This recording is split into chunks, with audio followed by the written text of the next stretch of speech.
İsmaillının Qalacıq kəndindən salamlar. Bu dağ gördüyünüz parçalanmış dağ. Ögey Ana filminə baxanlar xatırlayar. Dağ partladılmışdı ki, yol açılsın və o da kinoya düşmüşdü.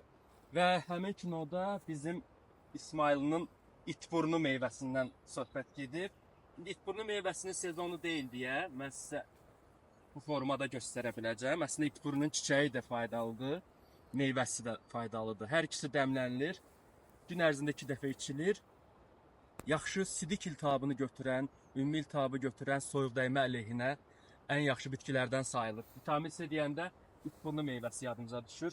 Hansı ki, indi bu itburnu meyvəsinin sezonunda yavaş-yavaş bu qızaracaq. Sonra o dərilib, qurudulur və kiçik hissələrə bölünərək dəmlənilib istifadə olunur. Həmçinin itburnunun sirkəsi də hazırlana bilər və ya itburnundan siz mürəbbə də hazırlaya bilərsiniz. Sirkəsi suya qarışdırılır 1 çay qaşığı, 100 ml suya qatılıb, gündə 2 dəfə yeməkdən sonra istifadə olunur. 2 həftə istifadə edə bilərsiniz, 2 həftə fasilə verə bilərsiniz. Bəzi börək daşlarını əridən itburnu meyvəsi, bəzi börək daşlarını yarada bilir. Əgər kimdəsə mədə xorası varsa, itburnu meyvəsinin ekstraktından uzun-uzun müddət istifadə etməsi məsləhət deyil.